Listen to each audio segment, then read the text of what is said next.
Кыргыз Республикасынын Жогорку сотунун төрагасы Медербек Сатыев Жогорку соттун судьялары менен аппарат кызматкерлерин келе жаткан Кыргыз Республикасынын эгемендүүлүк күнү менен куттуктады. Өз сөзүндө Медербек Сатыев бул күн элибиздин эркиндикке, өз алдынчалыкка болгон умтулуусунун символу, тарыхый чечим кабыл алынган улуу күн экендигин эске салды.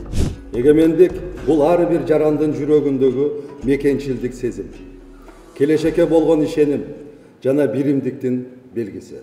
Бул ыйык мурасты көзүн карегиндей сактап, келечек муундар үчүн татыктуу өлкө түзүүдө ар дайым бирге болууга милдеттүү.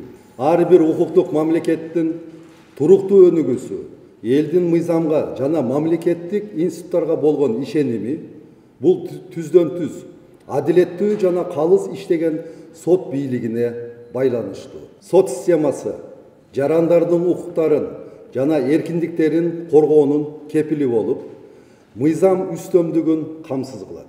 Коомдо мыйзамдуулук жана тартип орношу, тынчтык жана стабилдүүлүк болушу сот бийлигинин калыстыгына жараша болот.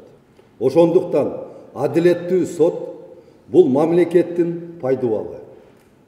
Ал эми сот тутумунун кызматкерлери ушул пайдубалды бекем кармаган негизги тиректер.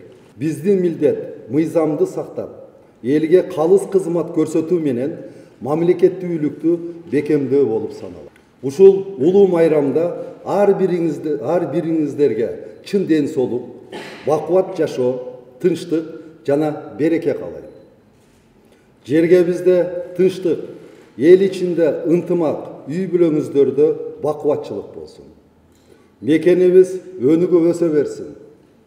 Ар дайым бейпилдик жана жаркын келечек коштосун. Мамлекеттүүлүгүбүз бекем болсун. Майрамыңыздар менен. Рахмат.